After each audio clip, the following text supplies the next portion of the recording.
What are some dumb purchases you made? A shizzy mall katana while I was on a date. No less. It was a first date. There was not a second. Such is the way of the blade. While you were busy having second dates, I was studying the blade. Do you ever wonder if your date talked about that moment to their friends? Like it was going well up until that point? There is no way it was going well up until that point. Wait. I went on a date with a guy who bought a shizzy katana. There was no second date. But it was not because of the katana. It was because he called my purchase of $12 silver earrings a waste of money. I don't take kindly to that shiz. Are you that dude? Are there multiple people buying fucking swords on first dates? I've bought a lot of how-to kits books.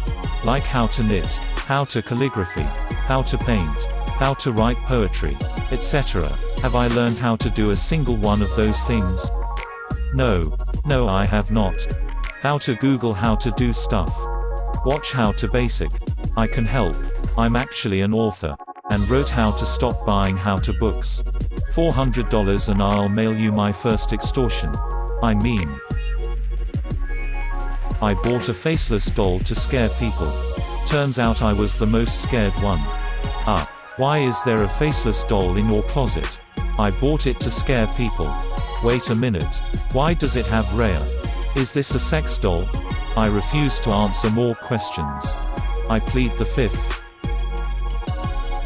I traded a rather rare volume into a local used bookstore because I had two of them. Then went back to the bookstore a month later and excitedly bought my own book back because it was rare and I didn't think I owned it. I was wrong.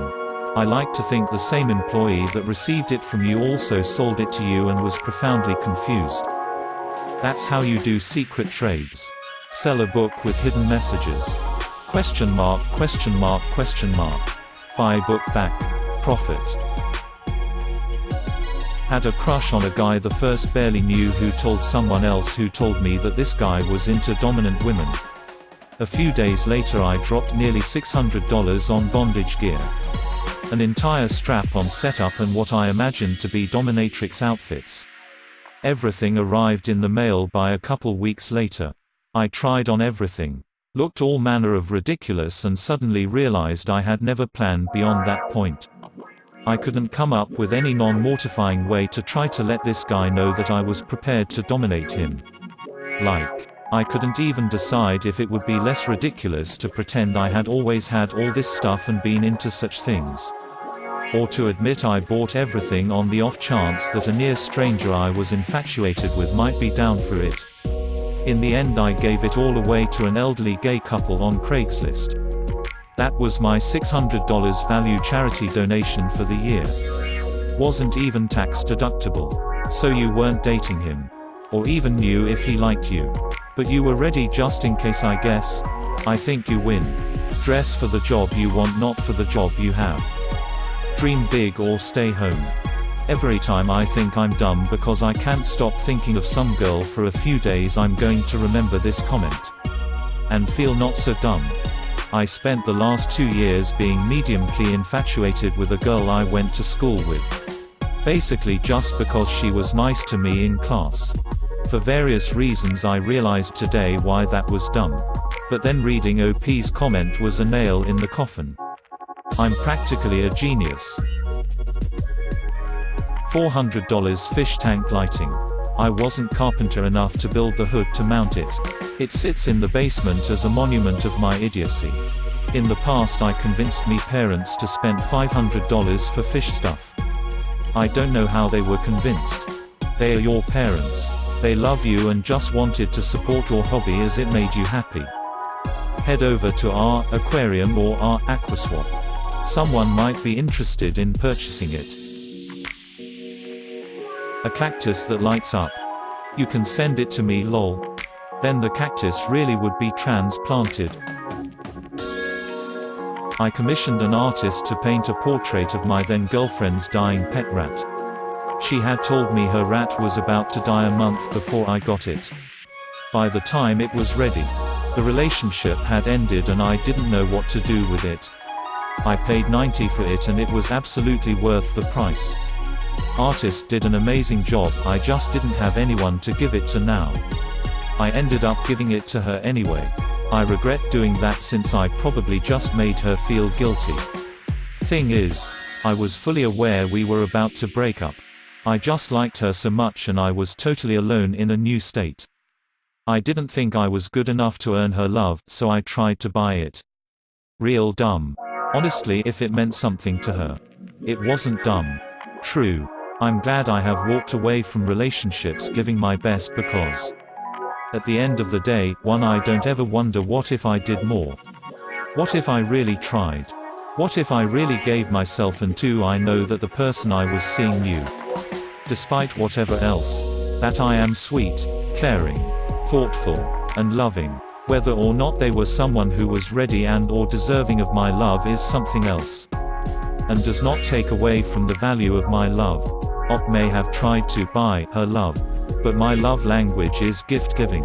So I would never in a million years forget the generosity or the depth of a person who took time to think about me like that. To think about what I would find special. That's unique and special, and you, Studebaker Hotch, should never waver in being the caring person that he is. That is not dumb. Come on man. You gotta post the rat. They broke up. Don't ask him for pics of his ex. Those claw covers for cats to stop them from scratching up your furniture. They were ripped off the next day. He was gnawing at his little feet until everyone was gone. Kitten mittens? Is your cat making too much noise all the time? I've trained my cat to not scratch furniture by placing a sturdy scratch pole close to the furniture he would scratch. Every morning when he is eager for breakfast, I made him scratch the post before putting down the food. I've done some basic dog training before, but so far I've gathered that cats only respond to positive enforcement. I kept encouraging him with treats if he would scratch the post during the day, and I've never had any issues since. That's a good tip. Luckily he stopped over time as he grew up. Not gonna lie, I yelled at his little orange fluffy body a few times, but there seemed to be no hard feelings. But he wasn't gnawing on your furniture during that time. Now was he? If anyone is struggling with this, what worked with my cat was putting tape over all the furniture the cat was scratching. A scratch post for the cat to scratch instead. I don't know why the cat likes the post so much, but it works much better than any other scratching device. When I was 7, I saved up for a 1-foot high porcelain Dalmatian from a department store. My pocket money was £1 per week. The dog cost £27. My mother still has it at her house. It's the kind of thing a 70-year-old would buy. I have no fucking idea what was going on in my head. OMG, when I was in 1st grade. We got school bucks for good behavior and we could buy things with them at the school store once a week. One of those things was a ceramic bunny, and when it was my turn to buy something, I raced over to get that bunny so no one else would get it first. No one else was going for that bunny. After I thought about it, I was like, WTF was I so worried about? Anyway, the reason I wanted it so much was to give it to my mom as a gift, and she kept it for ages. Well, it sounds like it was worth it. Ooh, I used to love these little mini ceramic animals you bought glued to cardstock in the US. I don't think they were that expensive though. But kids love cute miniatures like that. It's like a dollhouse but animals. Accidentally bought stuff in Clash of Clans. Twice. I knew a guy in high school who worked at Burger King part-time just to exclusively fuel his Clash of Clans addiction. He legit spent his entire checks on that game. Wonder how he feels about it now. The Legend 27. Once I accidentally paid $5 for the thing to fill up your elixir. Thing is, my elixir was already completely full from harvesting. GameCell said they would give me a one-time refund, but Apple then denied it. Pissed me off.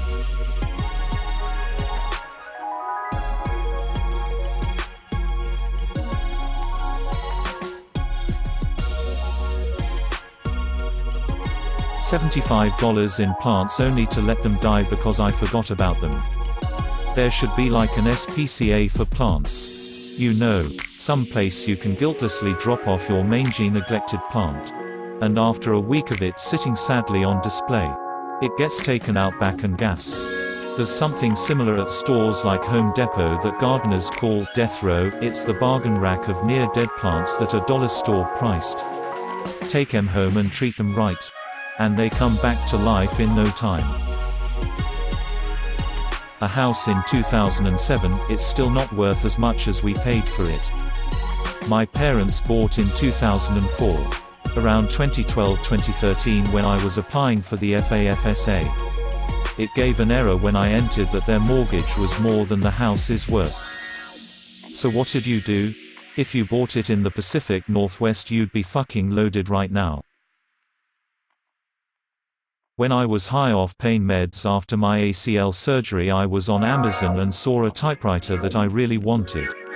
Order it, and it was a picture of a typewriter on a notebook. I'm still mad about that lol. Update, wow. I did not expect so many people to relate to this lol. Everything just seems like a great idea when you feel like you're floating. It was Percocet and Oxy. It was $12, so I didn't really care about returning it, and honestly, it's a funny reminder that I like to have around. My family still brings it up to tease me about it, but it is funny, so I can't blame them. Super update, I found the link on Amazon. Reminds me of someone I knew buying really cheap Sharpies at a fair, and they got home to find they had actually purchased Chappies, and they were all dried out. Lol. My sister got a Skirple one time. Decent marker actually. I had surgery a couple weeks ago and am now receiving packages with ugly graphic t-shirts and useless shiz I bought from ads on Instagram while high on pain meds that I completely forgot about. Pain med online shopping is something else. I somehow ordered a watercolor painting of Captain Jack Harkness from Torchwood when I was on pain meds. It came. My husband looked at it. Looked at me. And I have not to this day lived it down.